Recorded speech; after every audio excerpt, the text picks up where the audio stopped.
Nilqakom għal diskussjoni oħra, nsiru nafu li nfusna aħjar. Illum għandna il-Pastor Paul Mizzi tal-Knisja Evangelika Trinitarja. Paul, grazzi tal-li il-qajt id-diskussjoni flimkien biex nsiru nafu aħjar u għan intom minn intom bħala reliġjon u essaċ x'inhu għat-tagħlim tagħkom. Issa. Fid-dinja bħal kull ħaġa oħra ħafna miżinformazzjoni. U min jgħid ħaġa u min jgħid oħra. So hopefully f'din id-diskussjoni li ħajkolna niċċarawna affarijiet. Mela, ħansaqsik l iktar dora mistoqsija ovvja. Intom bħala knisja, bħala reliġjon, min intom, x'huma l-oriġins tagħkom? Mela, l-għonet ningrazzjak tal-istedina tiegħek, naħseb hija opportunità sabiħa biex iva nkunu komunikattivi u nisiru jafuna aħjar. Aħna nemmnu li għandna il-messaġġ apostoliku tal-Evanġelju illi Kristu fadal l-Knisja biex jixxandra mad-dinja kollha. U allura aħna bħala Kristjani Evanġeliċi inħadnu il-kredijiet ekumeniċi tal-ewwel sekli, hemm ħafna ta' Kalċedonja, ta' Niċea, l-kredu Atanazjan, illi kollha jesprimu l-artikli fondamentali tal-fidi Kristjana. Kienu maħadnin universalment fl-ewwel sekli għadhom jiġu mal-mallum, aħna ħadnuhom u allura iva mingħajr riserva aħna niddeskrivu lil nfusna bħala discendenti tal-apostli u nesiġu illi nagħmlu l-istess Vanġelu li ħallewna huma bil-miktub fil-Testament il-ġdid ngħaddu l-ħadd ieħor bħala l-unika tama ta' salvazzjoni għal nies mid-dinba bħalna. Sewa, issa. Bħalek sewa u bħat wemmin tiegħek. Jekk ikolli ndur kull reliġjoni jew fid-dinja, ħajdu li huma tipo din jippritkaw daw l-affarijiet bl-istess mod kif bl-istess fidi u entużjażmu u żelu li jkollok inti. Issa, kif int tara lilkom infuskom bħala reliġjon unika speċjali jew waħda mill-ħafna li jistgħu wasluk għas-salvazzjoni? Isma' il-Knisja llum għaddiet minn 2000 sena ta' esperjenza. Jiġifieri ġraw ħafna affarijiet. U jiena nemmen li l-istorja tal-Knisja hija importantissima biex aħna nifhmu li nafusna llum. Minn fejn ġejna? Għadex ġara fil-passat biex aħna llum, pereżempju hawn denominazzjonijiet. Qed tifhem mela fis-seklu 11 il-Knisja formalment inqasmet fit-tnejn.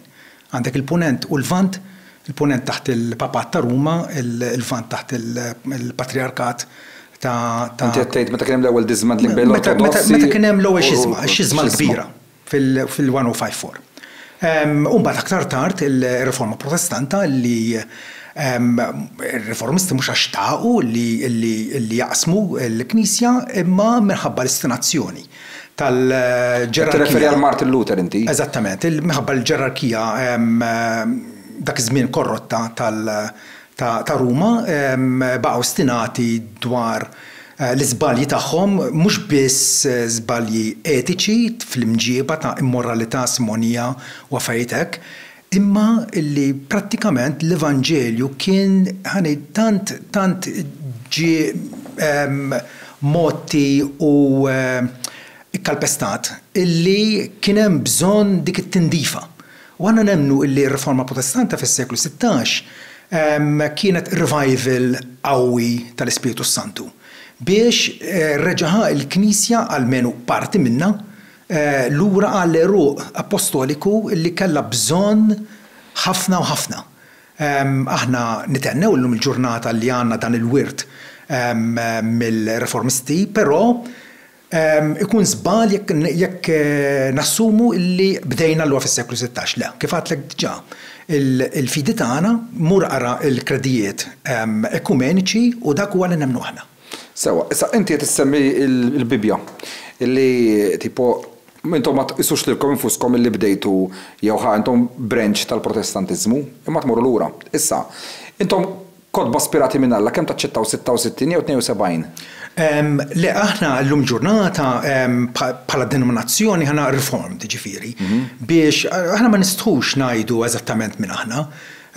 Sal-mistess kont nisma' pastor Amerikan qed jgħid li fl-Amerika ħafna knejjes kważi jistħu jgħidu x'jemnu minn huma. Aħna trasparenti, ġifieri diġà ħriġlek dan il-ktejjeb illi kien ippubblikat oriġinarjament fil-1689 l-istqarrija ta' Fidi Battista. Maħruġ f'Londra illi għandek hawnhekk diversi kapitli illi jiġbru fil-qosor it-twemmin tagħna. Issa, ovvjament, twemmin illi ovvjament huwa bażiku dwar Alla l-ħallieq fil-providenza tiegħu, Alla li huwa l-awtur tal-fidwa tagħna, Alla Trinità fl-aħħar mill-aħħar. U imbagħad jispjega wkoll dwar is-salvazzjoni tagħna. Intom 66 għandkom books jew 72? Aħna nħadnu 66 bħalma jħadnu issa mela għandek 49 fil-patt il-qadim u 27.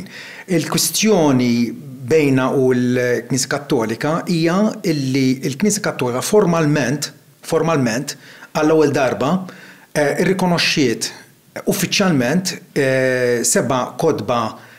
Infatti sejħilhom deuterokanoniċi li tfisser it-tieni canon tal-iskrittura, mela kien hemm l-ewwel wieħed li huwa tagħna li kien komuni mill-ewwel seklu, tajjeb, li aħna irċivejnih mingħand il-Lut.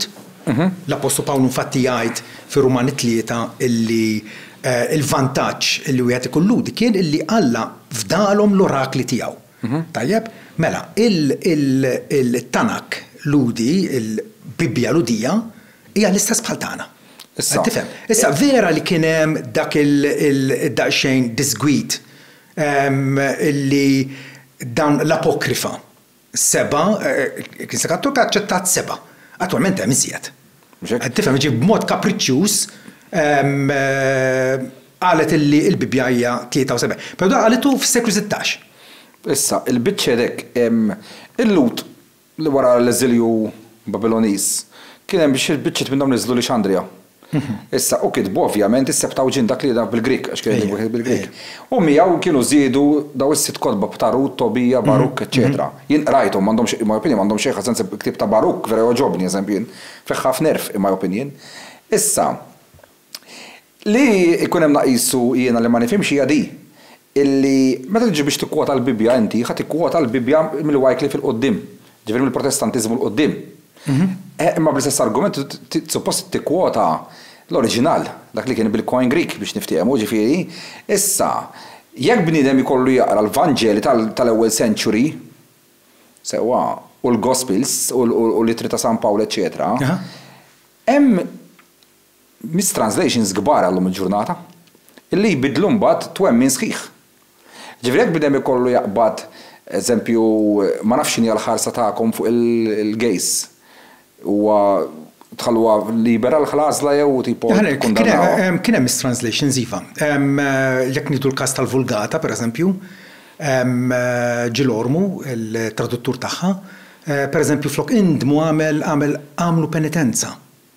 ċertu mistranslations qawwijin illi mbagħad ippromovew ċertu prattiċi ta' penitenza bil-ħsieb li wieħed ippatti għal dnubietu, xi ħaġa li hija evidentament ħażina għaliex aħna nemmnu li tpattija għal dnubietna għamilha Kristu darba dejjem fuq is-salib.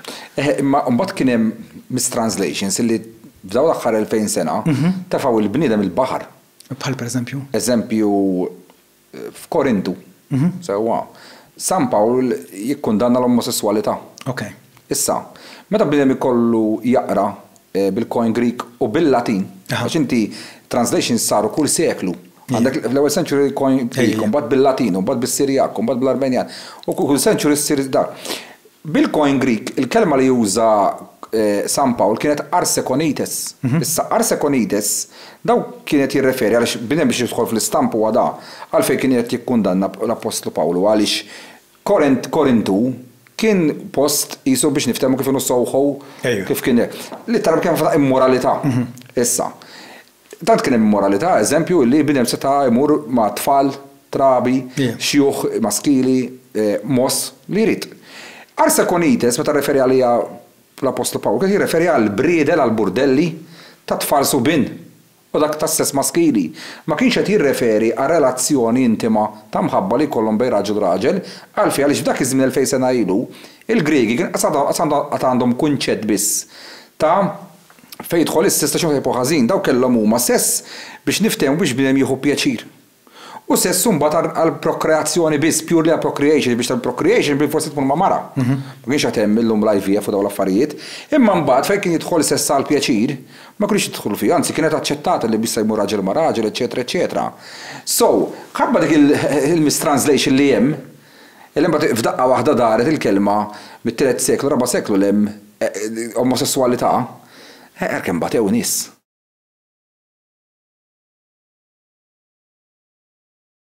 ħansa sikkaġet tissemmi l-żwieġ. Intom ma ġarax taqblu ma stess qabel iż-żwieġ? Le. Le, issa. Mela jkun hemm koppja għadhom żgħar u daw ikunu rajjes. Ovvjament qatt ma jagħmlu sess għax hekk qed tgħallimhom. Issa, daw jiżżewġu u jmorru biex jagħmlu sess. U daw ma jkunu kompatibbli xejn. Daw għandhom chemistry bejniethom, la passjoni bejniethom, xejn. Għadaw se jagħmlu minn hemm ħajamlu ħajjithom daw ġifieri hekk bla sexual life ta' xejn. Jien naħseb illi kif ħajsolvu għall-problema li jkollhom? Alla li ħalaqna huwa għarf biżżejjed biex jiddeċidi hu x'inhu tajjeb għalina. U kultant aħna llum il-ġurnata ndaħlu l-psikoloġija u dal-istudji illi finalment aħna l-Alla rridu nafdawh. Rridu nafdawh, il-kelma tiegħu hija ċara biżżejjed. Ir-rida tiegħu għalina spjegaħilna mhux biss fl-10 komandamenti imma matul l-iskrittura kollha urina x'inhu tajjeb. Urina x'inhu tajjeb. U allura ma nistgħux aħna hekk kapriċċjużament naqbdu u nkunu sovversivi għal rida ċara tiegħu. Alla jbierek is-sess fiż-żwieġ bejn il-raġel u martu mill-bqija Lut kapitlu 13 pereżempju jgħidilna li Alla l-żinja jiġġudikhom. Alright, imma issa meta nkitbu dawn l-affarijiet, nkitbu qed ngħidu 2000 sena ilu. Ma konniex nafu ġifieri kimika, testosterons, estrogens, nafhom mhux għadhom jafuhom. Alla kien jafhom imma. Issa, se mmorru fuq dik il-biċċa tal-Alla wkoll. Issa. Illum imma llum il-ġurnata sin 2024. Koppja għandu 20 sena. Għadhom qatt ma sperimentaw sess daw, x'ovvjament ma tistax tagħmel sess. Bħal ħafna reliġjonijiet oħra ta' ġifieri mhux ngħidha b'xi ħaġa ta' tabbu tagħkom, reliġjonijiet kważi kollek jgħalmu ma tistax tagħmel sess qabel iż-żwieġ. Issa, imma bniedem għadu żgħir għandu 20 da żewweġ 23. U da litteralment m'għandu ebda ġibda mbagħad x'bdew jiskopru sess daw. F'liema torti jidħlu msieken daw, x'ħajjagħmel issa da? Lej il-mara jew lej raġel m'għandu ebda ġibda imma mbagħad lej tara raġel ieħor jew forsi mara oħra daw. Kollha ġibda, allura kif ħadd tiġi ġġudikata di li qed tagħmel ħażin? Jekk di mill-aspett ta' natura, fiżika, di miskina għax ma sperimentax qabel u ma tafx jiġifieri kimika u eċċetera. Daħlet fis-sitwazzjoni issa x'ħadd tagħmel ħadd komplementa ħajta mdejqa persuna hekk. Jien preferi illi nafda falla f'dan l-affarijiet. Alla urina fiċ-ċar narġa' intenni. U allura m'għandniex għalfejn noqogħdu dan fl-aħħar ħar huma forsi eċċezzjonijiet, tifhem. Huwa evidenti illi Alla jrid illi nżommu lil nfusna safja. Ovvjament hemm il-tentazzjoni li tiġrib hemmhekk qiegħed ġifier qegħdin ngħixu f'dinja ta' dnub. Tifhem, però l-ideal li poġġi Alla qudiemna hija li tfajla u ġuvni iżommu nfushom safja biex imbagħad ikunu esklusivament ta' xulxin fir-rabta ta' żwieġ. Issa, ħamor fuq xi ħaġa oħra. Intom temnu li hemm fil-Bibja kollox hekk, tipo kif kitbu Alla. Issa. Il-Bibja hija ta' awtorità finali għalina, hija l-pedament tal-fidi tagħna. Aħna nies li nemnu bħalma kien jemmen Ġesu illi l-Bibja għandha il-deċiżjoni finali fi kwalunkwe kwistjoni ta' fidi u morali. Immorru fil-Ġenesi, hemmhekk qed naralek poster fil-bidu Alla ħalaq is-sema u l-art. Issa, rigward l-ġodda se nafu wkoll bl-evoluzzjoni. għax nsibu affarijiet, eċetera, eċetera. Illum il-ġurnata l-xjenza u l-arkeoloġija u l-affarijiet Genesis Cap 1 vers 1 waqqawh għaliex nafu li sar minn proċess ta' evoluzzjoni. Intom illum il-ġurnata kif tħarsu hija l-ħaġa? Mela, l-evoluzzjoni hija jew it-teoriji tal-evoluzzjoni huma teoriji. Mhumiex provati, m'hemm ebda evidenza xjentifika għalihom. Microevolution teżisti ġifieri illi għasfur jew annimal jew rettilu jew x'inhu kapaċi u għandu li la jaddatta għall-ambjent tiegħu. Però jekk huwa żrinċ jibqa' żrinċ. Jekk huwa qattus jibqa' qattus. Hemm diversi tipi differenti ta' qtates, però qattus jibqa' qattus. Mela, meta tgħid evoluzzjoni ġifieri illi l-ħajja bdiet spontanjament, mix-xejn aċċidentalment, miljuni ta' snin ilu. Biljuni ta' snin Biljuni ta' snin ilu. Fil-bidu Alla ħalaq is-sema u l-art. Għalija dik l-istqarrija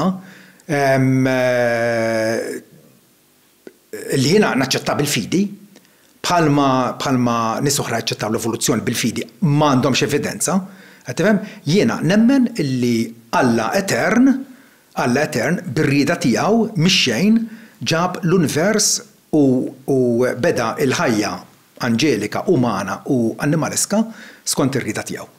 Sewa, ġifieri meta llum insibu aħna bniedem fossil tiegħu li għandu 50,000 sena, għandu 100,000 sena. Sewa. Intom hemm xi time frame kemm Le, ma nitlux f'dak u laqas nifissaw dak l-affarijiet.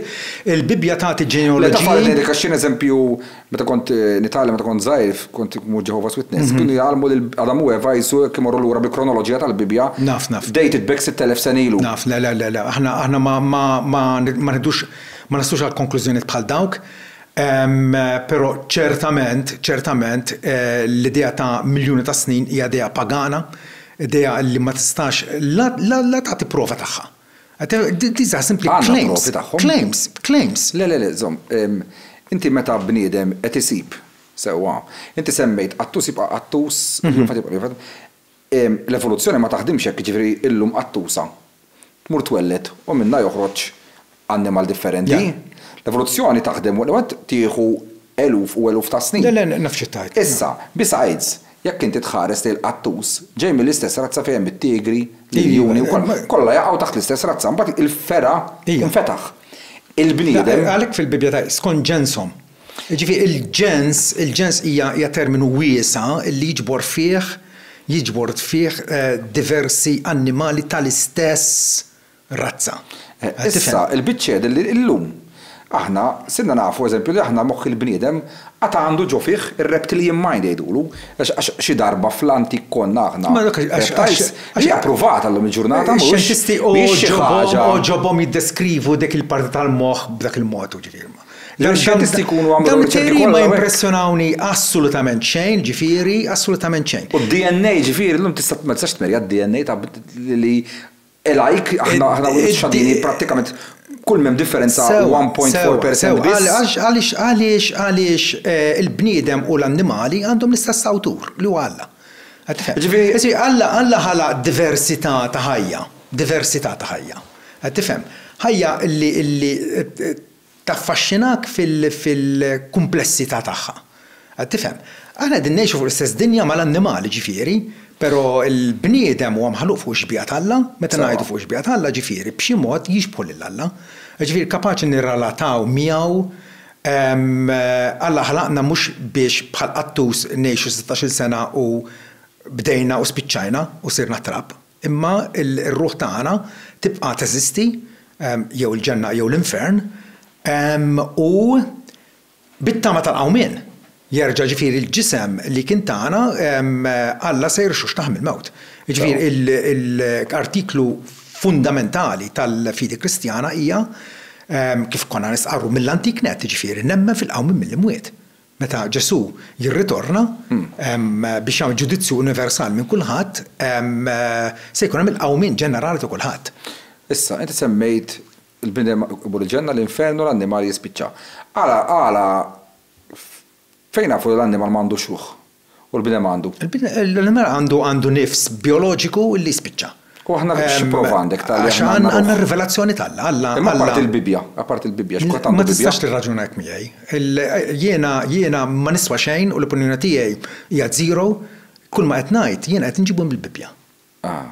Ġifieri dik l-awtorità tagħna se jiena billi lin-nies ngħidilhom fil-fema tiegħi, il-fema tiegħi x'tiswa. Il-fema tiegħi is-sena d-dieħla nibdilha l-fema tiegħi. Tifhem. Mentri Ġesu qal il-smewtu l-arti jgħaddu ma klimi ma jgħaddix. Ekku. Fil-Bibja għandkom każijiet ħafna ta' qawmien intom. Ġesu jqajjem in-nies. Ejwa, żgur. Alla jbierek, kull wieħed li qam, ħadd ma rrapporta fejn kien. Jekk dejjem saru dawn il-mirakli, se saru. Lażru li għamel 4 tiem mejjed, 4 tiem no joke. 4 tiem il-ġisem ikun infaqa' xej ma jaħdem klibi whatever. Daw 4 tiem qam il-mewt. Kull ma nsibu fil-Bibja sħiħa vers wieħed fuq Lażru, qallu qum u qam. Alla jbierek daħat ma saqsih isma' x'kien hemm f'dawk 4 tiem fejn kont fejn mort. Ġifieri daħħat ma rrakkonta x'qed ikun hemm jekk hemmx ġenna infern, jew f'liema state kien, jew f'liema dimensjoni kien, jew xejn. X'inhu inkluż u esklus fil-Bibja? Dak l-Ispiritu Santu meta ispira iggwida lill-awturi x'għandhom inkludu u x'għandhom jeskludu. Ġifieri dak li huwa esklus jiena laqs interessani fih. Ġifieri anke l-Apostolu Pawlu meta kien maħtuf fil-ġenna u jgħid rajt affarijiet u smajt affarijiet li m'għandix permess li ngħidhom. Tifhem, ġifieri Alla tagħna din it-tama. It-tama hija msejsa fuq il-mewt u l-irxoxt glorjuż ta' Kristu, bih aħna għandna l-maħfra tad-nubiet u bih għandna wkoll it-tama tal-immortalità. Ġifieri Ġwanni pereżempju jagħlaq il-Vanġelu tiegħu jgħid li Ġesu għamel ħafna mirakli oħra li mhumiex miktuba f'dal klieb. Imma f'dawn inkitbu biex intom temnu li Ġesu huwa l-Kristu bin Alla u biex billi temnu jkollkom il-ħajja f'ismu. Ġifieri dak li huwa fil-Bibja huwa importanti għalina nkun nafuh. U ħafna drabi Alla jirrepeti t-tagħlim tiegħu għax huwa tant importanti.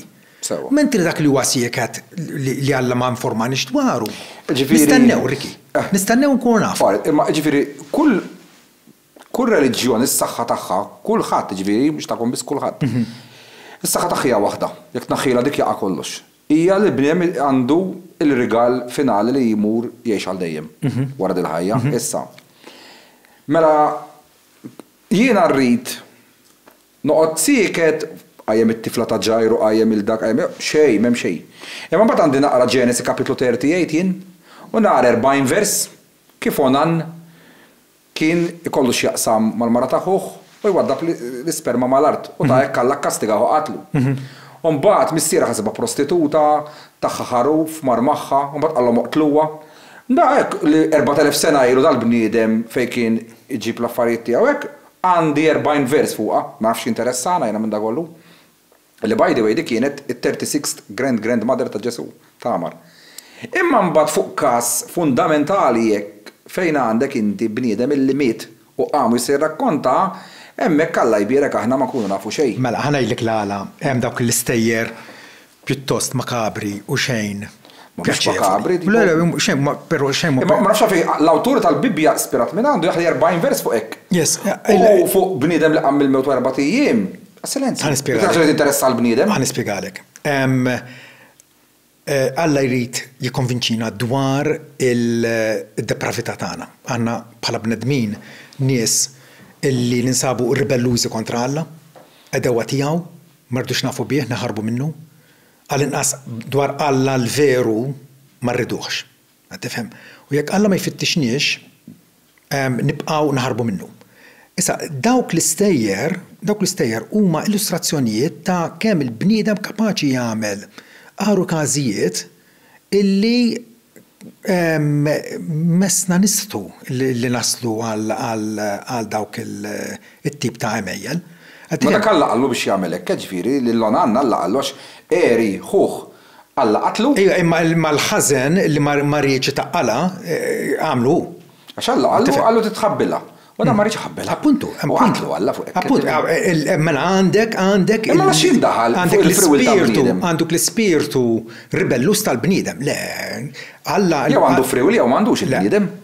Jekk ma jridx. Alla ħalaqna bħala aġenti morali. Meta ħalaq l-Adam u l-Leva, l-ewwel ġenituri tagħna, ħalaqhom bħala aġenti morali, tajjeb, u biex Alla juri bid-dritt is-sovranità tiegħu fuqhom għax ħalaqhom hu u allura huma tiegħu bħalma d-dinja tiegħu, bħalma kollox huwa tiegħu, għax huwa l-possessur tas-sema u l-art. Tajjeb, tom kmand biex ma jiklux mis-siġra tan-nofs. Tajjeb, u dak il-kmand kissruh. Mela, appena huma waqgħu fid-dnub u allura saru ribellużi kontra Alla, il-rieda ħielsa li Alla tom, tajjeb, peress li użawha ħażin, issa saru dik ir-rieda saret imjassra dnub. Ġifieri, meta Ġesu qal illi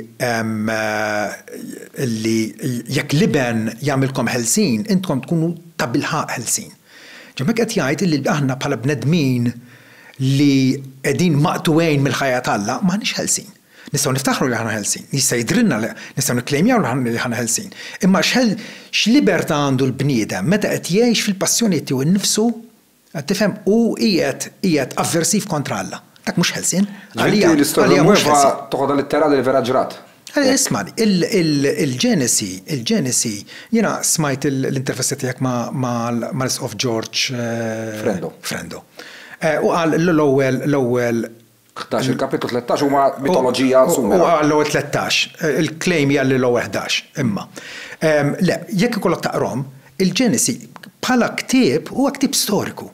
Issa ovvjament nemnu illi bħala ġeneru ta' kitba storika, tajjeb, hemm użati figuri ta' diskors li tinterpretom skont jekk għandek tan-nies li ġifieri vera. Aħna llum il-ġurnata perfetti ħabba Adam u Eva. Iva. Imma. For sure, ħanejlek, ħanitkellmu ftit fuq. Id-dnub tan-nisel. Meta Adam u Eva ikkommettew apostasija kontra Alla, tajjeb, u aħna ħriġna minnhom, dixxendenti tagħhom, u ritna n-natura mid-dimba tagħhom. Dik l-istess natura ribelluża li huma allura waqgħu fiha, tajjeb, hija tagħna. Il-tarbija għalfejn tmut. Għalfejn tmut tarbija. Meta l-Bibja tgħid li l-ħlas tad-dnub hija l-mewt. It-tarbija tmut għax hi midimba. Issa qatt m'għandix is-seta li tesprimi l-istat midneb tagħha, mhix kapaċi titkellem u mhux kapaċi tikdeb, imma mal-ewwel opportunità tibda turik illi din hija kreatura ribelluża. David pereżempju f'Salm 50 jgħid illi jiena kont imnissel fid-dnub nislitni ommi. L-Apostol Pawlu fit-tieni nofs tar-Ruman 5 qabbel il-Kristu ma' Adam bħala Adam u Kristu huma ir-ras rappreżentattivi tar-razza umana. Adam li waqqana fil-kundanna u fil-ġudizzju u Kristu it-tieni Adam illi bih għandna l-ġustifikazzjoni u għandna l-ħajja eterna. Jiġifieri jekk ikun hemm. Dak li tlifna f'Adam permezz ta' Kristu nakkwistaw lura u żjed. Ikun hemm jien u kolli partner jew mara u nippjanaw tifla jew tifel. U għaliex kien titwielet kollox sew l-għada tmut it-tifla jew it-tifel. Ġifieri da fejn jagħmel l-att ta' ribellioni dat-tifel f'ġuf ommu u minn ġuf ommu sa 24 siegħa x'ribellioni se tagħmel dat-tifel jew tifla jew dnub. Mela. X'fejn ħadha kontra Alla da? Dak l-istat għadu. Il-Bibja tirrappreżenta lill-bniedem l-umanità bħala solidali. Meta Adam dineb peress li kien l-kap rappreżentattiv tal-umanità, aħna fih le kienx jiena u inti? Le Alla għamel patt miegħu illi kieku qobdih konna ngawdu miegħu. U peress li Adam ħada kontra Alla, allura l-umanità kollha waqgħet fih. Jiġifieri jiena u inti nagħmlu deal. Ngħidlek ismara. Aw ġew għamel li trid. Imma toħodlix ktib wieħed. Taqrom għaw ġew ma toħodhomx. Darba fost l-oħrajn taqbad ktib u titlaq bih. Lilek ngħidlek tidħollix għaw ġew iktar. Jiġu t-tifla tiegħek u t-tifel intom tersqu lix l-għaw. L-analogija mhix korretta. illi tkun ilek mejjet u inni mejjet ma nafx kemm. Jibqa' ħadd ma jista' jidħol hawn ġew, għaliex darba kien hemm bniedem jismu Paul Mizzi u Ricky Caruana kellhom agreement bejnhom u spiċċa. Mhix korretta l-analogija. Għala mhix korretta. Il-għaliex anke bil-bidunet meta jibda jirrakkonta fil-Ġenesi illi Adam u Eva kellhom wild, tajjeb, kellhom wild fi xbija tiegħu jgħidlek, fi xbija tiegħu, ġifieri jekk taqra pereżempju fil-Rumani 5 ukoll. In-nota kif jgħid tara illi għalhekk bħalma daħal id-dnub fid-dinja permezz ta' bniedem wieħed. U l-mewt permezz ta' dnub, u hekk il-mewt għaddiet għal bnedmin kollha peress li kollha dimbu. Issa meta dimbu l-bnedmin kollha? Dimbna f'Adam. Għamma dik it-tarbija fiex dimbet? Għax aħna ħriġna minnu u rrappreżentana quddiem Alla. Qed tifhem? Mela llum nafu bix-xjenza. Jien ADHD. Ħadd ieħor bipolar. Ħadd ieħor twieled schizophrenic. Ejwa. Issa. Illum nafu dawk huma kundizzjonijiet mentali. Sewwa. Kif x'għandhom x'jaqsmu Adam u Eva fija l-biċċa tax-xogħol? Il-għaliex mad-dnub, id-dnub ġab fid-dinja miżerja, afflizzjoni, kuxjenza mawġa, il-rieda, ħanna klejmer nirraġunaw, ħafna drabi ma nirraġunawx nkunu. Ġifieri dawn l-afflizzjonijiet kollha li mbagħtu minnhom huma kollha r-riżultat tad-dnub. U l-ar fosthom hija l-mewt, il-mewt fiżika. U daħ jissolva b'Ġesu Kristu għax miet. Eżattament. Issa. Ġesu dawwa l-ħajja u l-immortalità permezz tal-Evanġelju u stess qal li infatti jiena 20 sena bekk salvajt.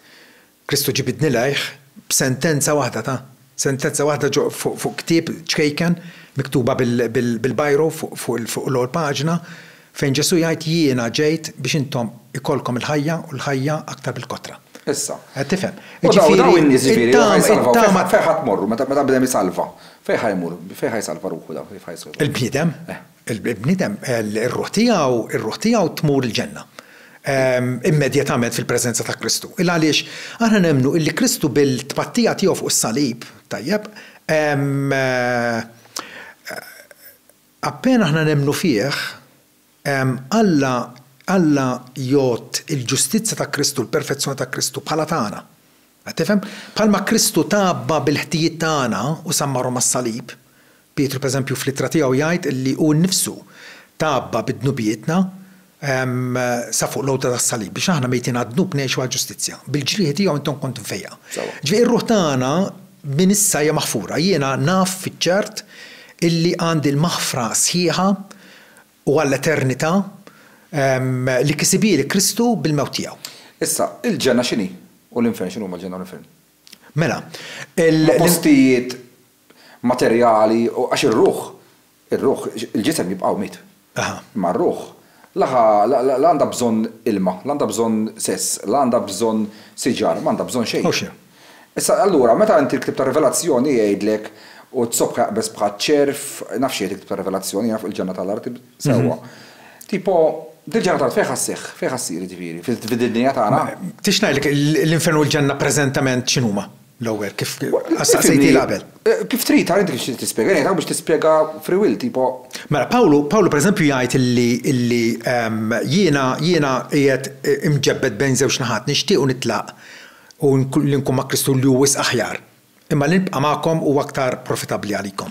Ġifieri il-Kristjan jien ngħid għalija ma nibżax minn-mewt. Ma nibżax minn-mewt għax naf illi bħalma ġralu l-ħallil mislub ma' ġem Ġesu li konverta fl-aħħar mument ta' ħajtu da prattikament meta qallu mulej Ġesu ftakar fija meta tidħol fis-saltna tiegħek u Ġesu wedu qallu ta' bilħaq ngħidlek illum stess tkun il-ġenna miegħi. Il-ġenna hija fejn hemm Ġesu, fejn Ġesu huwa manifestat fil-glorja u l-ġmiel kollu tiegħu. Pereżempju Ġesu jsejħ il-ġenna bħala id-dar ta' missieri. Ma x'inhi dil-ġenna? X'inhi state of being jew post materjali? Ġesu pereżempju jsejħilha jiena sejjer u ħej post għalikom. U jekk immur ħej post għalikom nerġa' niġu nħodkom għandi biex fejn kun jien tkun intom ukoll. Ġifieri il-ġenna hija post u stat fejn l-erwieħ tal-bnedmin salvati mifdijin minn Ġesu Kristu, tajjeb, qegħdin igawduh fil-preżenza immedjata tiegħu. Tifhem, issa, fejn l-istess ħaġa nistgħu saqsu għall-infern. Meta darba saqsew il-Ġwanni Griżostmu fejn hu l-infern, għallilhom aħjar taraw kif se tiskapulaw milli tmorru hemmhekk milli fejn hu ġeografikament. Ġeografikament ma nfux fejn. Le mhux ġeografikament qed ngħidlek jiena. Kull reliġjon tgħallem l-infern u l-ġenna. Prova ta' dan m'għandu ħadd. Mhux kull reliġjon ta' U ma bejtu ieħor. Il-reliġjonijiet komuni u kbar li hawn fid-dinja jgħalmu dal-state of beings. Sissa, jiena l-unika ħaġa li rajt f'ħajti li nista' ngħidil at least għandna naqa' prova li ma nispiċċawx huma meta jkun hemm near death experience jgħidu, ġifieri bniedem mit għamel 5 minuti, kwarta metru jiġi lura. Daw in-nies ħadd minnhom qed jgħidu l-affett li tgħidu reliġjonijiet.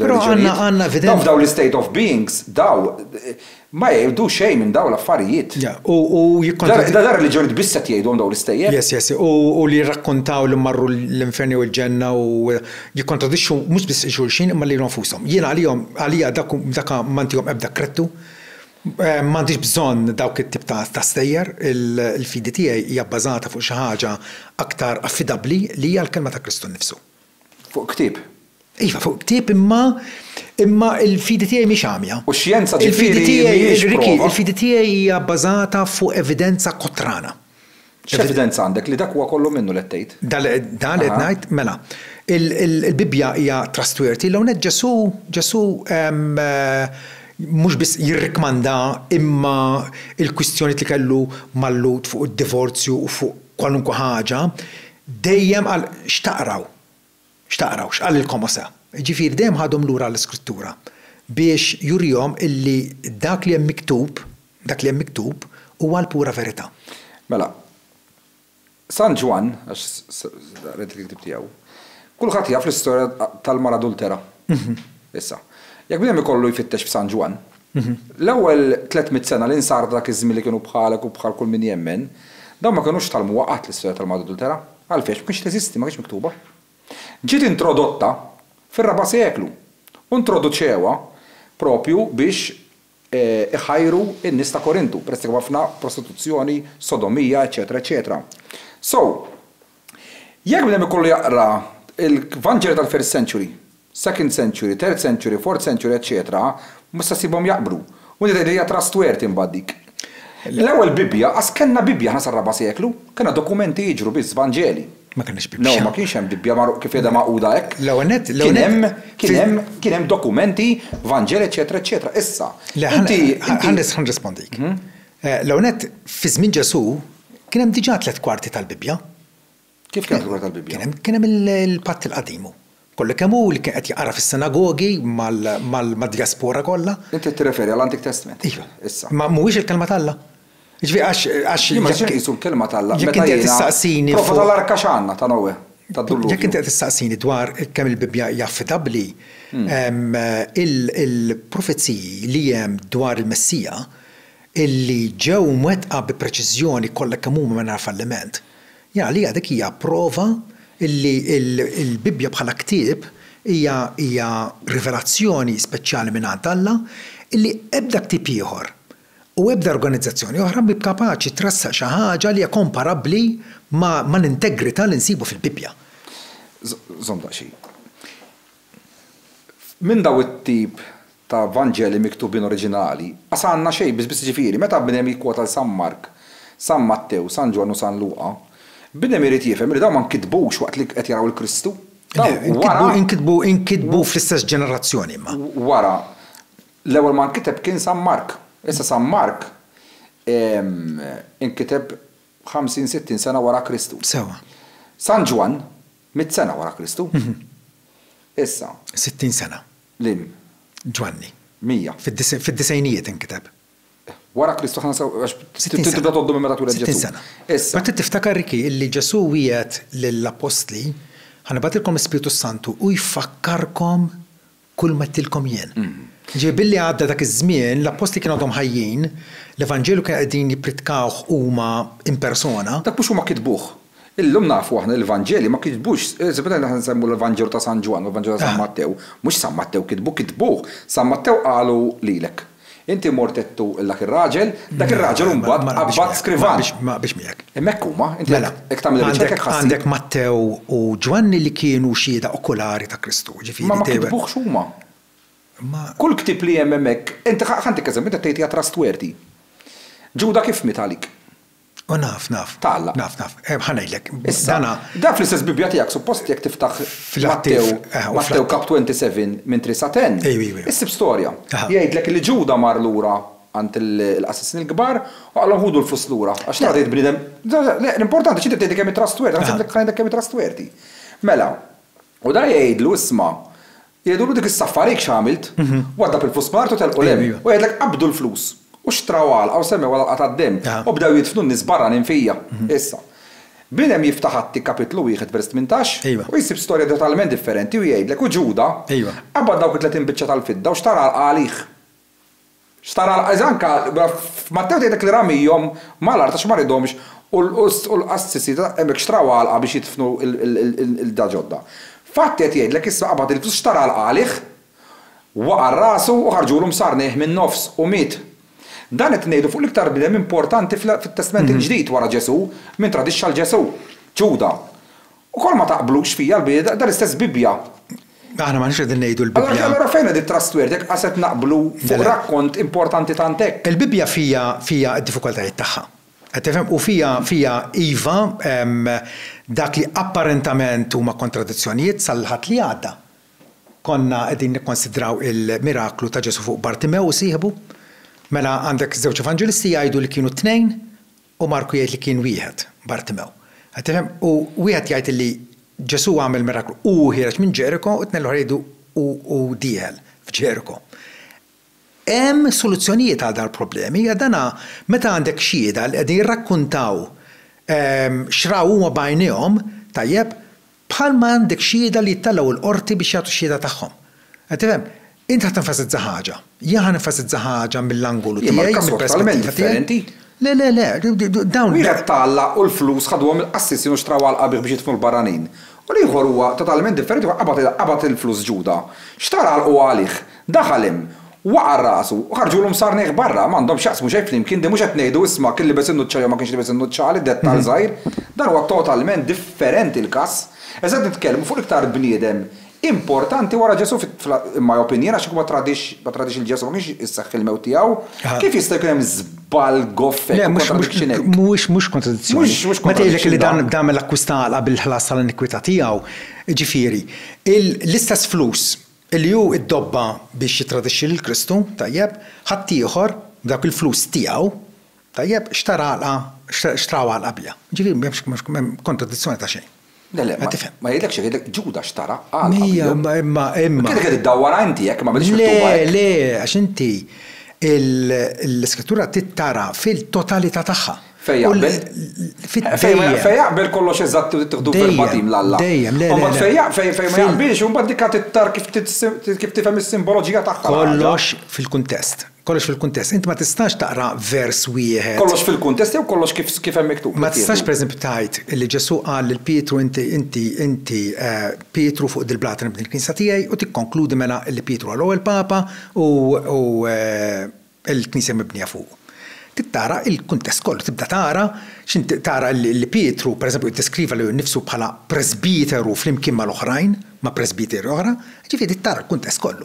Mhux biss is-sentenza fil-ktieb imma il-ktieb fid-dawl tal-Bibbja kollha. U għalhekk riki jsiru ħafna żbalji u ħafna konklużjonijiet infondati ta' fuq il-dax maħniex irridu nkunu responsabbli biżżejjed illi naraw ir-rivelazzjoni sħiħa tagħha. Jien narakom tikkontrixxu ħafna li konfuskom fej flat tgħid minn ċertu sajd tittieħu kollox kif hemm miktub għax għallek għadhom maraw raġel u tbiddilhom x'affarijiet. Sewwa, imbagħad fuq merder u taliben talla li l-każijiet huma totalment differenti, hemm qed toħodhom fil-kuntest tagħhom. Issa daka ma nidħolx fih iktar anyway. Il-biċċa hekk. Inti semmejt il-profezziji jaqblu għalhekk għandek il-fidi fija l-ħaġa, mela. Ħaġa tal-iskantament huwa illi il-Lut li suppost kellhom dawn il-profezzija ġej il-Messija, ħadd minnhom għanduna. Indunaw nies mill-Indja. it-tlet slat immaġni ġew it-tlet slat immaġni ġew mill-Vant. Li bexxihom Alla biex morru iżuru jagħtu omaġġ il-Ġesu. Mattew kapitlu 27 meta jerġa' jħabbar it-tieni miġġija ta' Ġesu, jerġa' jħabbarha mill-Vant. Mill-Indja. Taqra Mattew kapitlu 27. Sa mill-Indja kulħadd jaf x'ħareġ, il-Buddiżmu, eċetera, eċetera. Minx nifhem eżattament kif ħarġet mill-Indja? X'inhuwa? Kif ħarġet mill-Indja? Kapitlu Mark kapitlu 27 jgħidlek, u hekk tkun il-miġġja ta' bin il-bniedem, terġa' tieni miġġja ta' bin il-bniedem, bħal leħħa ta' berħa mill-Vant idwi għal punent. Ma mhux dik mhix metafora, jiġifieri ħadd tkun evidenti. Għad-dinja. Jien di jara nitbella ħina illi ċertu versi id-dawru metafora. U ċertu versi verbatim hekk għandu jkun. Min fejn ġibwa di fine line li tgħid hekk żguri u hekk qed jgħid Alla. U dika le mhux hekk tagħmel xi. Il-Bibja trid tiġi interpretata. U hemm l-ewnet il-prinċipju li żjed bażiku hija tinterpreta fil-kuntest, kollox fil-kuntest. Qed tifhem. Għaliex tista' tabad vers u tawġu kif trid inti. Le. Irid ikun f'armonija u f'konsistenza mal-bqija tal-iskrittura, altrimenti l-interpretazzjoni tiegħek hija żbaljata. Issa rridu wkoll nistmawha bħala komunikazzjoni mingħand Alla. Tajjeb, illi wkoll kif ħaninterpretawha aħna il-lingwaġġ tagħna bnedmin kapaċi nużaw kliem litteru, dini mejda. Ma tifhem. U jekk ngħid dak kelb, Tajb, nistana, nirreferi għal bniedem li huwa kattiv. Qed tifhem, ġifieri il-kuntest jurik kif għandek issa aħna nfallibli fil-interpretazzjoni tal-iskola le maħniex. Imma nagħmlu mill-aħjar u nitolbu lill-Alla biex jilluminana ħalli iva dak li huwa għaddilna nifhmuh u nipprattikawh dak kollox.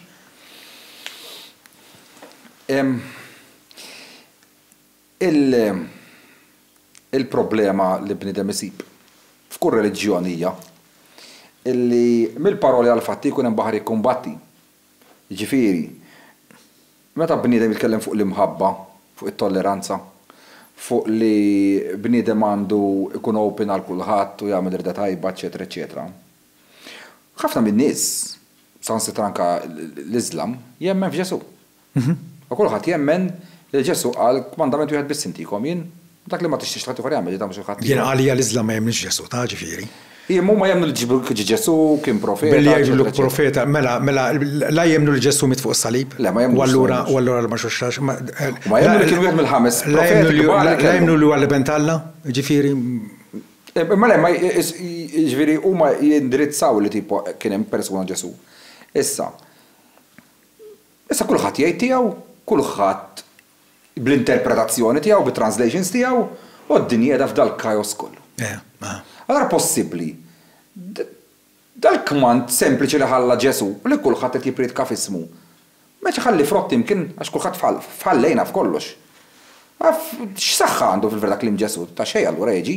Jekk mhux kapaċi l-bnedem jifhem sentenza sempliċi tagħmilx dak li ħadd jieħu biex jagħmel lilek. Le, ħanejlek. Għala li xifi ma' ħaddi. Ġesu u l-apostlu wkoll għalulna qabel illi kienu ħajqumu profeti u għalli ma' folozz illi għandna ngħidu bil-mat iħawdu l-borma. Tifhem. Ovvjament, meta aħna għandna l-opportunità nistgħu mmorru frasilajn u minnu sinċir u min jixtieq li jsir jaf ir-rieda Alla, il-Bibja titkellem fiċ-ċar. Issa, ħanifhmu kollox? L-Apokalissa ħanifhmuh le, hemm affarijiet li huma didattiċi u talim dirett li naħseb jien hemmhekk m'għandniex ikun ħafna diffikultà u hemm iva porzjonijiet fil-Bibja li huma vera tqalu. L-Apokalissi, passaġġi f'Eżekjel u l-bqija. Imma dak li huwa essenzjali għas-salvazzjoni tagħna huwa ċar biżżejjed. Qed issemma l-Apokalissi jissemma n-numru tal-bima 666. L-ewġaz nafu li meta jirreferi għal xitan xejn, meta jirreferi għal Neruni, għal Caesar Neron, kienu jużawhom bħala encryption bejnietom għalhekk jaqbdu sibulhom litri ma joqtluhomx. Codes. Issa, ix-xitan illum x'inhu? Jiġifieri x'inhu x-xitan? Xitan skont il-Bibja huwa spirtu kien anġlu oriġinarjament. Kien serafin? Illi flimkien ma' anġli oħra il-ribella kontra Alla u llum nafuh bħala xitan Satana u l-anġli oħra bħala demoni.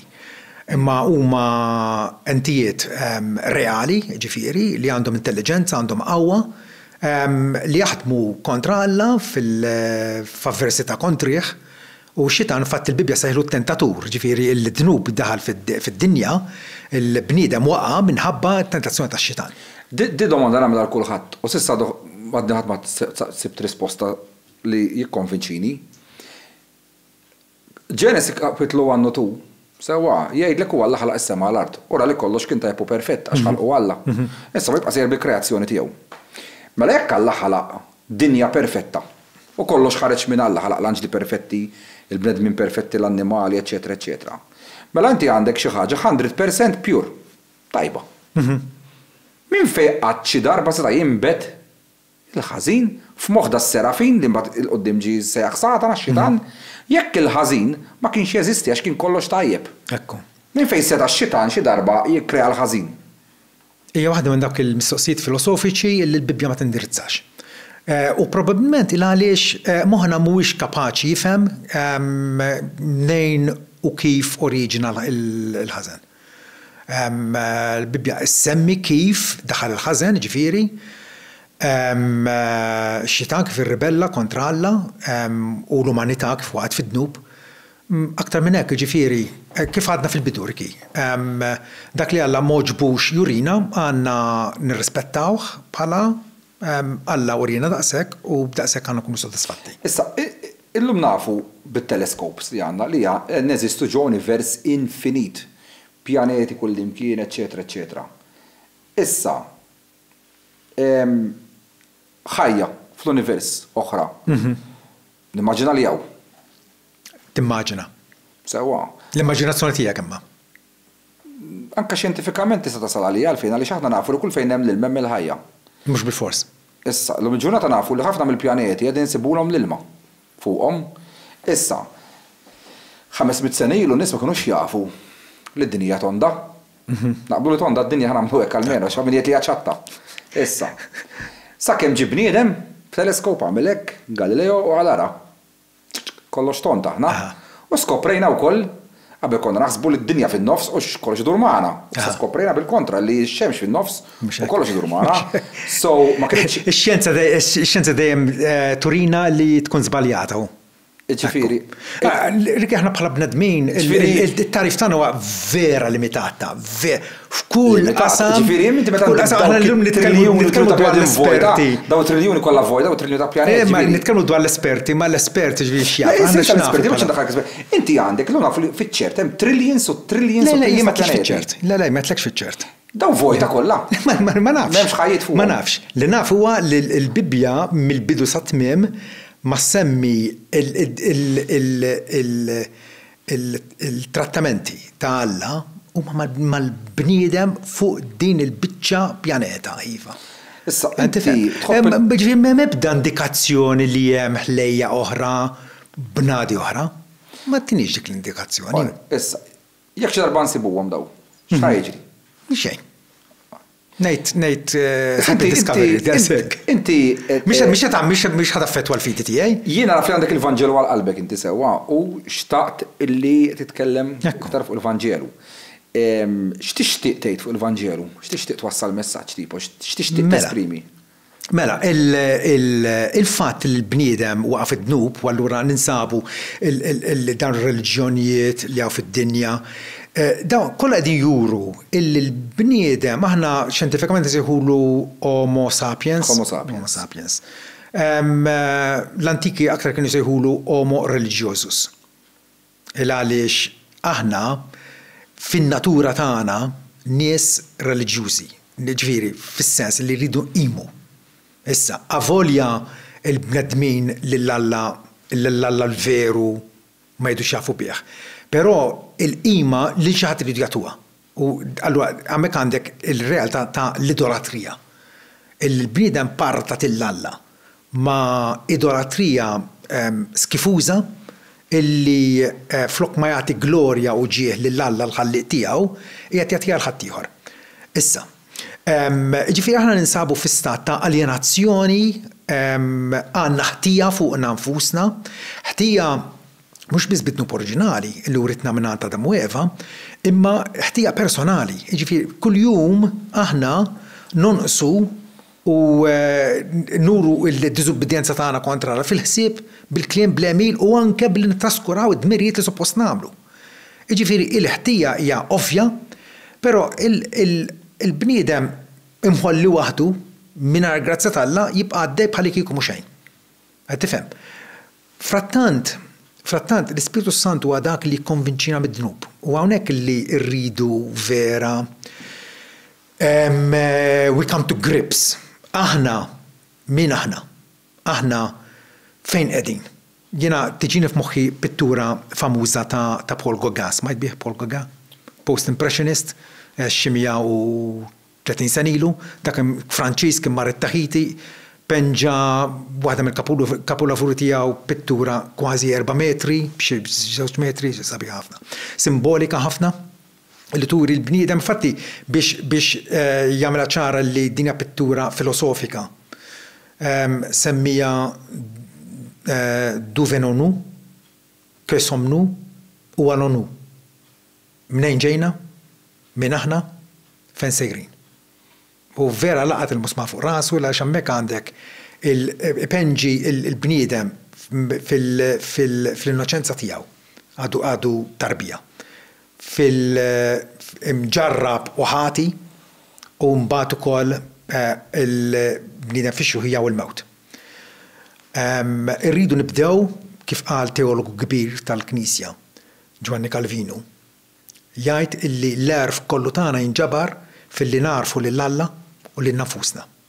L-Alla u lil-nafusna.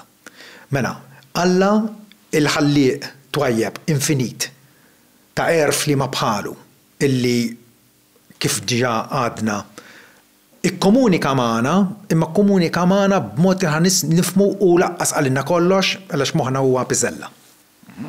Tajjeb, dan Alla aħna ninsabu ribellużi kontrih. Alla ipprovda issa lilna l-bidinbin triq mod kif aħna nkunu rikonċiljati miegħu. Dik ir-rikonċiljazzjoni, dik il-ħbiberija Alla wettaqaf bis-salib ta' Kristu. Meta Kristu miet fuq is-salib ma mietx bħala eżempju, ma miet bħala il-ħaruf li nħidnub tad-dinja. Miet bħala is-sostitut ta' daw kollha li jafdaw fih. Għalhekk Ġesu bat lill-apostli morru u xandru l-Evanġelu l-kull maħluq. Min jemmen u jitamet kun salvat, min ma jemmenx ikun kondannat. Ġifieri Alla qed jagħti tama lin-nies illi huma bis-sentenza tal-mewt fuqhom, tajjeb, u qiegħed jordnalhom issa biex jindmu, infatti Pawlu fil-Flatti 17 jgħid, Alla l-injoranza ta' dari it-tollera immissa qed jordna lill-bnedmin kullum kien biex jindmu. Il-għaliex waqgħet jum li fih għandu jagħmel ġudizzju mill-bnedmin kollha u ta' dan diġà tagħna evidenza billi qajjem il-Ġesu minn bell imwiet. Jiġifieri Ġesu il-fatt li huwa imqajjem minn bell imwiet huwa l-imħallef tagħna. Irridu nkunu konfrontati b'dan Ġesu ta' Nazaret, il-bniedem perfett illi klejmja li huwa Alla nnifsu. Illi żarna fuq din id-dinja kif qalu jiena ma ġejtx biex inkun moqdi ma biex naqdi u biex nagħti ħajti bħala riskatt għal ħafna. Huwa Ġesu illi waħdu ħallas il-prezz biex aħna nkunu meħlusin mill-passjonijiet tagħna nfusna, mit-tirranija tax-xitan, mid-dnub, mill-infern u jagħmilna werrieta miegħu ta' glorja eterna. Issa, Ġesu fil-Vanġeli jgħid f'San Mark li kellu ħutu 6 oħra. Issa, dawk is-6 aħwa kienu ħutu ta' demu laħam. Uliet Marija u Ġuseppi. Issa. Mentri Ġesu twielet minn Marija bil-qawwa tal-Ispiritu Santu, ġifi mingħajr intervent ta' raġel. Issa.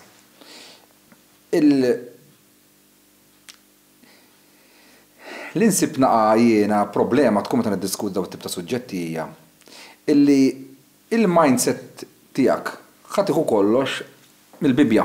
Iva. Imma tittifhem ukoll il-kultura ta' dak iż-żmien meta nkitbet. Ija, of course. U tara l-kliem x'kien ifisser. Ok, ma ċek. Issa inti semmejt li l-kelma verġni. Illum il-ġurnata nafu li l-kelma verġni dak iż-żmien bil-Ebraj kellha 3 meanings. Illi ma kienx intercourse kif nifhmuh illum, imma kien għax kienu jkunu tfal żgħar ħafna. U wieħed minnhom kien waħda x'tkun sterili, ġifier ma jistax ikollha tfal. Waħda għaliex iweldu tajta tantenera ħafna jkunu żgħar tfajlet verġni, u l-oħra kienet tfisser meta jiġihom l-ewwel darba il-period tagħhom. Issa. Giuseppe kellu 40 sena meta ltaqa' Ma nafux. L-apokrafi li semmejt inti nafuhom. Għax fil-Vanġor ta' San Giuseppe. L-apokrifa mhumiex ta' stwerti, ta' mhumx affidabbli. Fihom affarijiet li huma tant tad-daħ u komiċi ġifieri li juruk li dawn m'għandhomx l-ispirazzjoni tal-Ispiritu Santu. Kidbuhom il-bnedmin, forsi interessaw ruħi naqrom rajthom ġifieri, il-kitbiet apokrifa rajthom kollha ġifieri. Mhix impressjonat. Għadin fihom żbalji ġeografiċi, żbalji storiċi, żbalji dottrinari, fejn jgħidulek li aħna salvati bl-opri tajba tagħna u bil-mħabba tpatti għadnu biet. Il-Bibja ma tgħallimx hekk. Ma kont ħanasalek. Jiena naqbel miegħek li l-apokrafi skrapjhom ma tarax issa. Id-differenza bejnkom u bejda hija inti jgħalmu li bl-opri li taħdem bihom, intom bil-fidi li jkollok. Bil-fidi, issa. With all respect, bniedem, messa jkollu fidi kemm irid imma mbagħad ħajtu jgħixha kif irid. U bniedem li miskin jipprova jgħix ħajtu kif suppost. Dika ma tfisser xejn. Ħafemilek. Ma jsalvax ruħu hekk. Mela, kull jum jistraglija biex jgħix sew, għal-fidi x'għandha x'taqsam. Fiżajja pereżempju jgħidilna. L-email, Ġesu qallhom l-email tagħkom jgħalmu iktar mill-kliem li tgħidu. Fiżajja jgħidilna li l-email ġusti tagħna kollha huma bħal ċaruta maħmuġa u l-inikwitajiet tagħna bħal riħ ġorruna. U l-Bibja l-assessment li tagħti dwarna l-bnedmin huwa wieħed ta' nies ħatja u maħmuġin u korrotti. Il-Bibja tgħid li ebda m'hemm ħadd li għamel it-tajjeb l lanqas wieħed, m'hemm ħadd li jfittex il-Alla. Ma jidhirx huwa għalim depressiv u negattiv. Żgur. U rridu narfu kemm huwa sabiħ ukoll jagħmel affarijiet sbieħ. Żgur, sabiħ għax huwa maħluq fuq xbija Alla u dik xbija. Sabiħ għax irid bniedem tajjeb, aw min irid jagħmel il-ħażin għax ħażin moħħu mħassar. Minn binem minnu tajjeb biex jagħmel it-tajjeb x'idħol il-Bibja fija l-ħaġa. Ġesu ma jaqbilx miegħek. Ġesu jgħid meta kellem lin-nies darba qalilhom jekk intom li intom ħżiena tafu tagħtu għod jittajba l-uliedkom. Kemm aktar missierkom jagħtu l-Ispiritu Santu dak li jitolbuh. Imma kif iddeskrivihom, jekk intom li intom ħżiena, mela qegħdin jagħmlu email tajba għax jagħtu għod jittajba lill-uliedhom. In-nies hawn nies li huma ċivili u edukati u they care for their families u dal-affarijiet kollha. Ma jfissru ma tajbin. Għaliex siġra ħażina ma tistax tagħmel frott tajjeb. Ġesu iddeskrivina bħala siġra ħażina. Jien naf nies daw jgħixu ħajja vera twajba. Ida wara qatt kellemx laqgħet kellem. Fajnek. Le. Fajnek imma x'ikun hemm għaddej fil-qalb meta Ġeremija għamlu tipo fajta barra minn hawnha. Ġeremija ddeskrivi l-qalb bħala korrotta u marida għall-mewt. Mi jista' jifhimha. Tifhem, fil-Bibja tgħid li l-ħsibijiet tal-bniedem huma ħażen kontinwament. Tifhem, inti tikkwota l-Antik Testament. Issa l-Antik Testament irid jifhem li meta kitbuh il-Lut sewwa. Il-Lut kitbuh għall-iskopijiet tagħhom ukoll biex dawn kienu fissati li jibnulhom infushom bħala nazzjon. Le. Ma kitbuhx bl-istess interpreti kif tieħdullhom inti. Dawn meta bnew it-Tempju ta' Salamun u farkuhulhom sewwa 1000 sena qabel Ġesu. Daw kienu letteralment jemnu l-Lut, letteralment jemnu li Alla jgħammar ġo dak it-tempju, letteralment physically jgħammar hemm.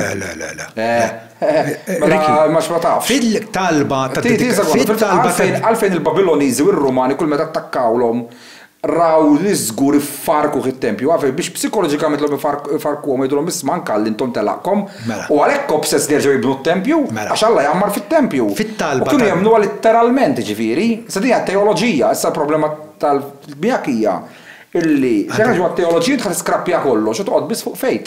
Għandek żball. Fit-talba ta' dedikazzjoni li talab Salamun meta ddedikaw it-tempju, tajjeb, għallu l-Alla jaqgħu int tista' tagħmmar fuq l-art f'din il-dar li nabdejtek, ara, ismewit u s-sema ta' smewit ta' Asja sawk. kemm inqas din id-dar li nabnejtlek, ġifieri qatt ma kien hemm l-idea. U x'wieġbu Alla lura? Illi hija verità. Allu infinit. Ma wieġbux Alla fuq għal ħaġa. Allu infinit. Allu infinit, l-erf tiegħu u kwalunkwe attribut tiegħu huwa infinit. U Alla huwa lin, Alla aħna nitkellmu dwar Alla trascendenti, lin minn dan il-ħolqien.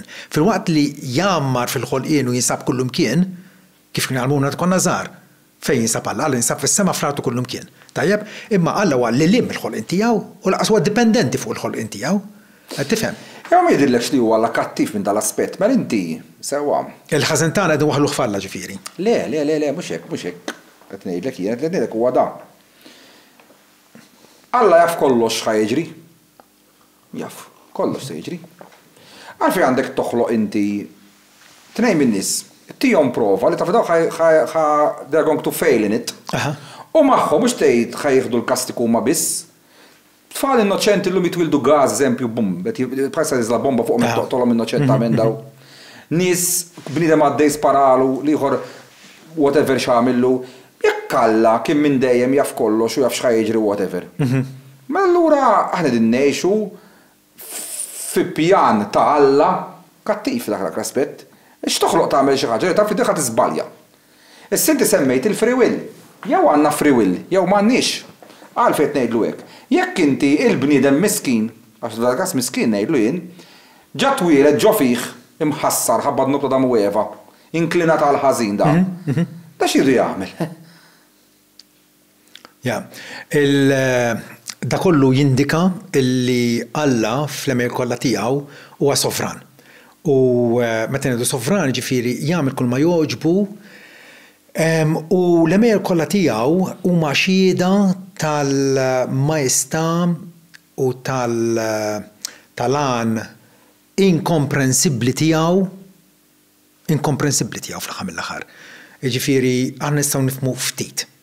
Ma kont taf x'inhi kull meta jkun hemm questions keyword. Aħna waqgħu fuq il-misteru tal-Alla. Mela fejn jaqbel nifhmuh perfettament u xiridu kif insalvaw ruħna. Imma mbagħad fejn nidħlu fuq determinizmu jgħidu jew free will, jiġifieri jekk hux kollox pjanat minn qabel għax Alla jaf kollox ma jaf se jiġri. Mbagħad misteru. Dak aspett naraħ kattiverek, idjek ħantik eżempju, immaġina inti jiena m'għandix tfal, imma naf min għandu tfal. Idek kollok it-tfal. Għadhom żgħar, sewwa. U daw tgħidlu isma' tiftaħ il-kaxxun fih ħelu fih, xi punishment. Dajk kif ma taqtalux idu barra, tagħmel naqalih u taħfirlu mill-ewwel għax li mħabba ta' ġo fik ma tħallix ma tagħmilx hekk. Meta jikbru jirabbu s-sens kollhom 15, 20 sena u 30. U ċorta tgħidulhom isma' ma tagħmlux hekk għax ma nkellimkomx aktar. U jiżbaljaw, inti ma taqbadx bull tgħidlu isma' bum issa daqshekk. Tiġġieled miegħu targumenta miegħu u mbagħad minn hawn minn hemm terġgħu tirranġaw u taħfru xulxin. Jekk kunu kapaċi jagħmel għall-bniedem din naqa' maħfra. Possibbli Alla li huwa daqshekk imsemmi kemm hu mħabba, kemm hu ġust u kemm iħobb il-kreazzjoni tiegħu, ma kienx kapaċi jaħfer, ġifieri hemm bżonn jibgħaddi minn dal-martirju kollu kuljum. Alla ċertament jaħfer ma jaħfer skont il-metodu tiegħu. Qed tifhem. Alla ħabb id-dinja bat l-ibnu l-waħdieni biex kull mija fih ma jintilifx ma jkollu ħajta tiegħu. Għalfejn kellu jibbilaw ibnu, ħabba dnub ta' Damu Eva miskin, xi mħabbi. Għandek differenti tibgħatu jissalla bieħu dik it-tortura kollu. Ġesu nnifsu rietek. Ma setax Alla qabadu. Ġesu nnifsu volontarjament rietek. Għal jiena nagħti ħajti minn innifsi, ħadd ma jħodili ma jiena nagħtiha minn innifsi. Ibu ma Alla. Żomm. Alla huwa Trinità, il-Missier, l-Iben u l-Ispiritu Santu. Tlet persuni divini li jaħdmu f'armonija perfetta fl-imkien, mhux kontradizzjoni għan xulxin u f'konflitt għan xulxin. Għad tifhem. Ġifieri ara kitx nifhmek jiena Alla. Ma rridux eżempju u dal-Ispiritu Santu għall-argument. Jien entità, da entità u da entità. Kif nistgħu nkunu simultanjament imma mbagħad ħaġa waħda? Il-being of God huwa wieħed. Qed tifhem, però hemm tliet personalitajiet f'Alla. Issa. Ċertament dan huwa lilin mill-fehma tagħna li kieku Alla ma qalilniex li hekk hu aħna ma kunux ħanaslu dik l-konklużjoni żgur. Qed tifhem fatti r-reliġjoni tad-dinja għandhom l-ispekulazzjoni tagħhom, però Alla hekk irrivela lil nnifsu. Issa nistgħu nifhmu għadin Daqs kemm niftakar l-istorja ta' Wistin ta' Pona meta darba ra tifel ma' xatt tal-baħar ħaffed għax ta' ħofra u kellu bebbux u qed jimla l-ilma għal ġol ħofra. U Wistin qallu x'qed tagħmel hemmhekk żagħżugħ. Qallu qed nipprova nbattal l-oċean ġo din it-toqba. Qallu ma tarax ma jistax ikun. Qallu t-tifel qallu daqshekk ieħor kapaċi tifhem it-Trinitanti. Sewa. Wistin ta' Pona kien wieħed mid-dutturi tal-Knisja li rrifletta ħafna fuq il-Trinità. U aspetti mela kienu issa il-biċċeda. Nerġa' ngħidlek jiena m'għandi xejn kontra. Il-kwistjoni qajjimt inti li Alla kien jaf kollox minn qabel illi ħajkun hemm. Għalax ftisu f'ċertu aspetti l-Alla tpenġuh bħala loving God u bħala li jaf kollox u bħala kollox għall-ġittana, eċetera, eċetera, eċetera. Dak huwa aspett wieħed. Imma mbagħad waħda fejn jiġi kontrina x-xogħol. Il-Bibja titkellem dwar is-severità tal-Alla, dwar il-qilla tal-Alla, l-ġustizzja tal-Alla. Alla pratikament bħalna l-għadab tal-Alla. Taqbiżlux kien ifettilu fl-Antik Testament kien taqbiżlux. Mhux meta ifettilu. L-għadab tal-Alla huwa espressjoni tal-fatt li Alla tant iħobb il-ġustizzja. Imma ġustizzja kint m'għandekx free will. Jekk bniedem eżempju il-każ ta' Mosè, tella da bxieħu l-fondamenti. Il-bniedem waqqa l-ġebla fuq saqajh bir-rieda ħielsa tiegħu. Għażel li jgħodura l-oġol tad-deb, għal għandek taftaħ l-art u toqtol 600,000 ruħ. Ġustizzja għandu Alla, ma mhuwiex paċenzjuż mhix vera. Kienu ħaġa mhuwiex imħabba, mhuwiex li bdem li jtik iċ-ċans u l-maħfra, għax ma tagħhomx iċ-ċans forsi jerġgħu jdurilhom ġimgħa wara jew sena wara u kienu jerġgħu jadduraw il-kmandamenti ta' Mosè. Ma tajolhomx iċ-ċans qabad fetaħ l-art u jgħidlek qatel 600,000. U nistgħu nsemmu xi ħaġa qar minn hekk id-dilluvju universali li ġara qabel Abram.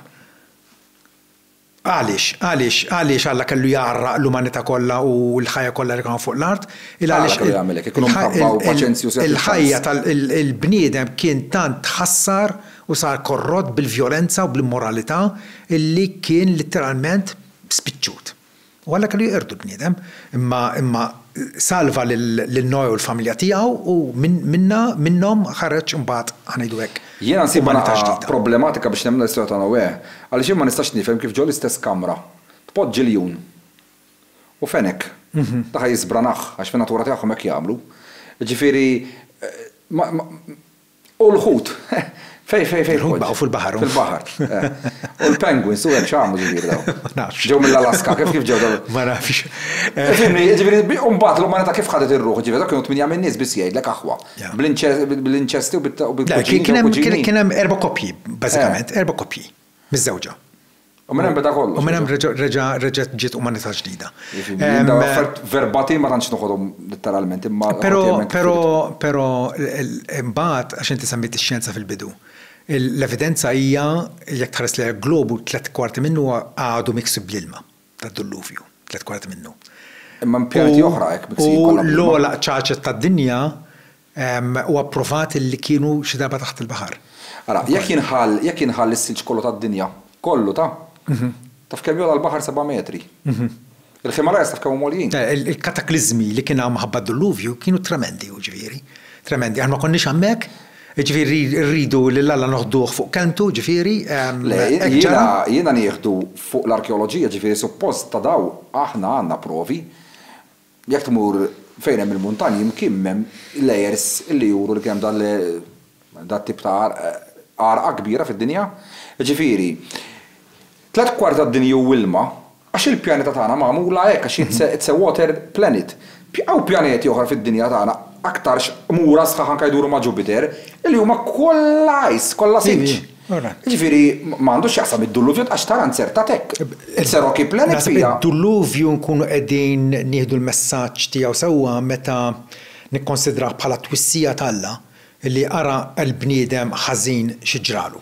Li spiċċa fit-traċedja. Jima ġrat vera jew l-dilluvju? Żgur li ġrat vera. Hija history. U l-lum ġifieri. Fil-history ma tix provata dik. Ma l-onet. Il-Bibja toħodha history inti għax hemm kien meda illi għandna prova tad-dilluvju? M'għandniex provi tad-dilluvju kien.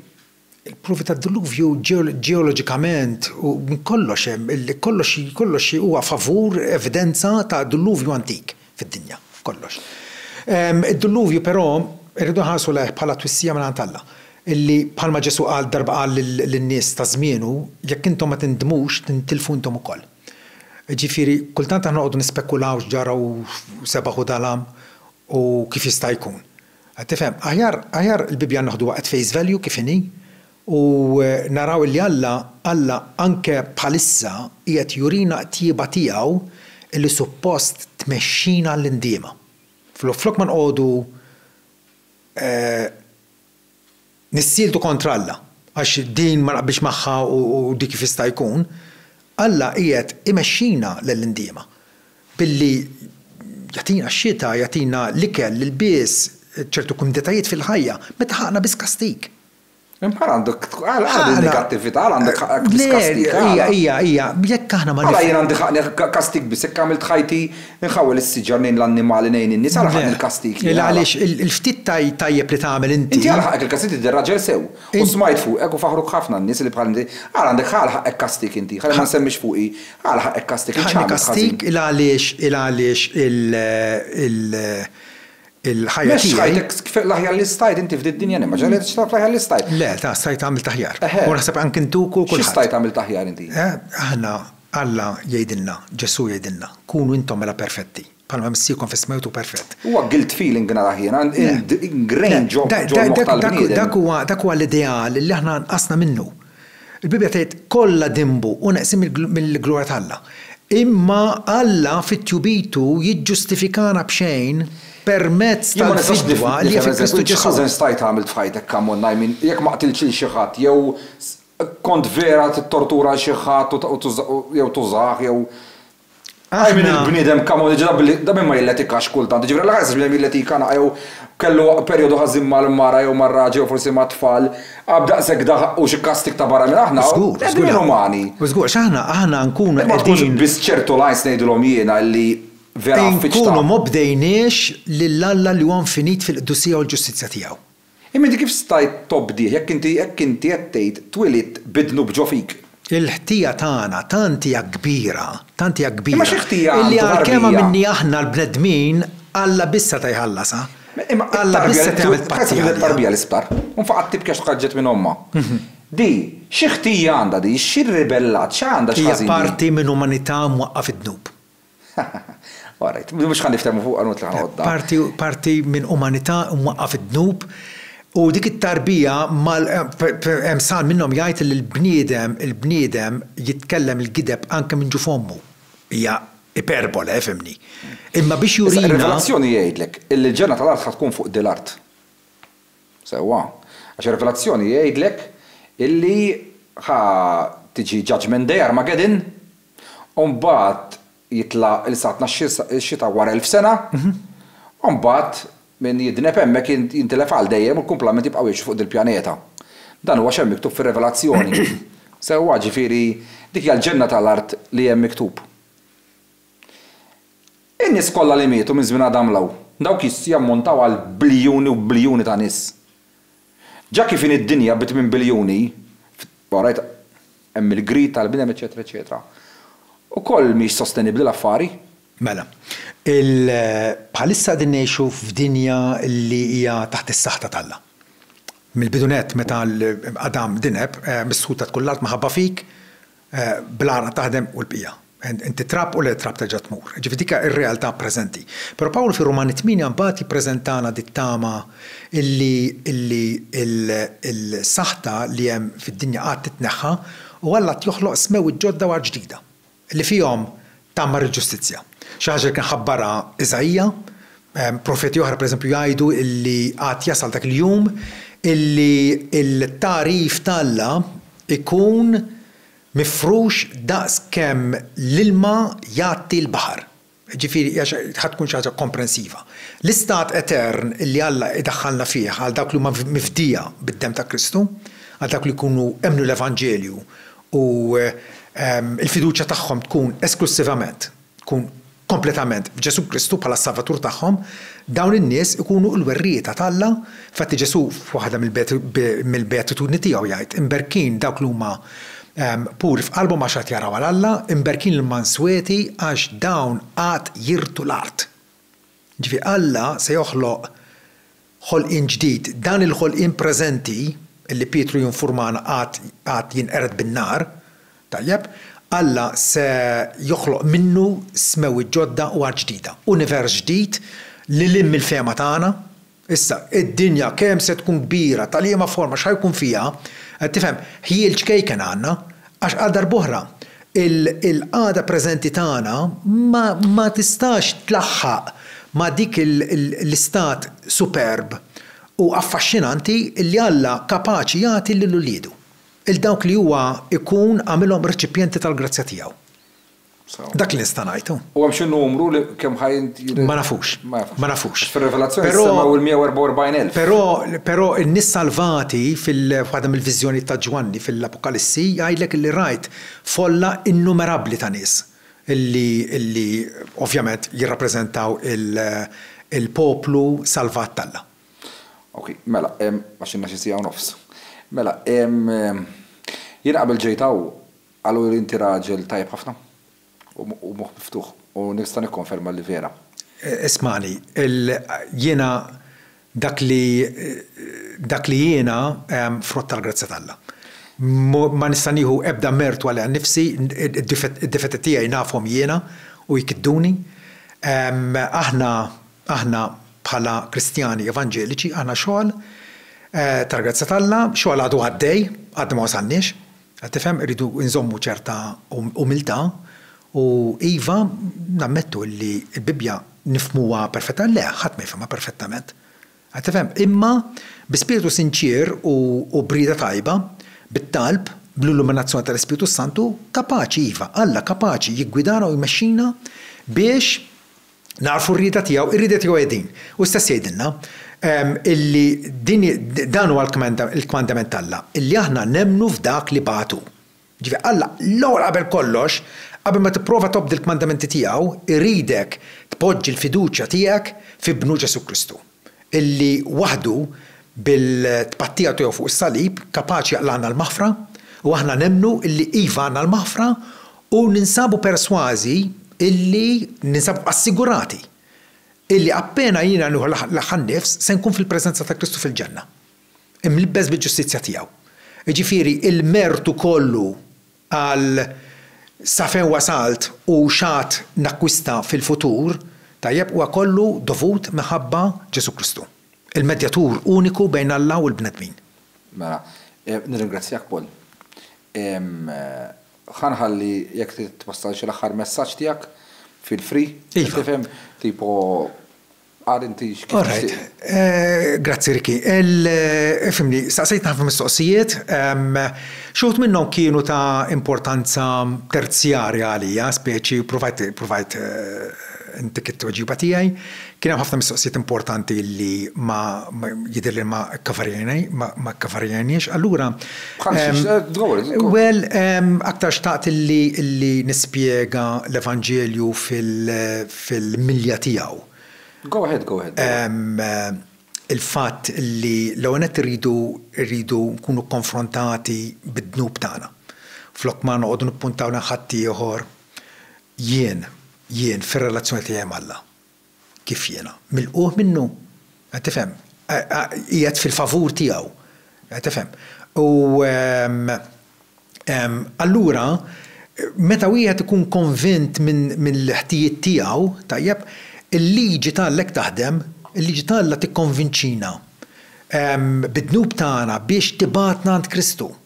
Tifhem, ma nistgħux impattu għal dnubietna billi nagħmlu t-tewbiet, pellegrinaġġi, nipprova nobdi lil Alla aktar, le, għaliex it-tajjeb tiegħi kbir kemm hu kbir ma jistax ipatti għal ħażen tiegħi, ma jistax. Tifhem, it-pattija trid issir b'mod perfett u t-pattija għamilha Ġesu Kristu. Suċċess 100%. Issa dik ir-rikonċiljazzjoni li Alla ħadem permezz ta' Ibnu, Alla qed jappellalna il-qawwa. Il-qawwa hija maħduma għalikom, propjament għalikom. Hija Ġesu Kristu li Alla bagħtu fostna bħala l-profeta l-kbir ta' Alla biex jurina r-rieda tiegħu bħala il-sultan biex isaltan fuqna u jipproteġina mill-edewa kollha tagħna u bħala l-qasis il-kbir illi waħdu għamel tpattija fuq is-salib. Issa Bibbja tgħid illi dik it-tpattija saret darba għal dejjem u m'hemmx aktar offerti għad-nubiet. Għandna nistrieħu f'dik dak is-sakrifiċċju ta' Kristu magħmul propjament għal midinbin. Pawlu pereżempju jgħid illi dinja kelma ċerta u tagħmel aħħar kollox illi Kristu Ġesu ġie fid-dinja biex isalva midinbin, mhux biex isalva n-nies-sewwa. In-nies-sewwa nies li jidrilhom huma sewwa mhumiex ħajħossuhom konxi ta' dnubietom, qed tifhem. Huma nies bħalma kont jiena bniedem pastas midaj nipprova nkun kiesaħ, qed tifhem, nissogra ngħid illi Alla ma jeżistix. Għax meta kont żgħażagħ kont nistudja l-astronomija ta' Parsi, qed tifhem. Jiġifieri l-istess ħwejjeġ li Alla għamel bħalma jgħid Psalm 19, is-smawiet jiddikjaraw il-glorja ta' Alla u l-firmament juri s-sebħ tiegħu. Kont qed nużhom biex ninnega lil Alla. Ġifieri daqshekk huwa ħażin il-bniedem, imma Alla ġibidni lejh bil-grazzja tiegħu bil-grazzja tiegħu il-grazzja hija il-favur ta' Alla. Illi Alla jersaq lejna meta aħna nies despikabbli ħatjin u ħaqna l-infern. Ma flok ma jagħtina l-infern, tagħna l-ħajja eterna, tagħna l-fidwa sħiħa ta' Kristu, tagħna l-maħfra minn issa stess. Aħna nies jien bniedem maħfur. U la darba maħfur u esperjenzjajt din l-imħabba tremenda, inkredibbli li Alla għandu lejna l-bnedmin, allura jiena il-modija tiegħi hija modija ta' ubbidjenza li Alla.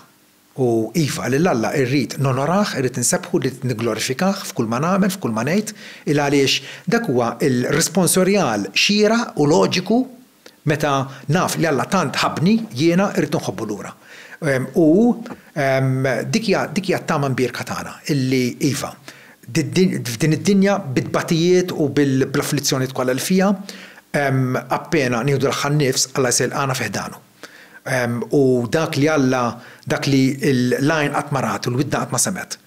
U laqqas daħal fl-immaġinazzjoni tal-bniedem xejja Alla dak li jħobbuh. Alla urina diġà tagħna ħjiel tajjeb xem.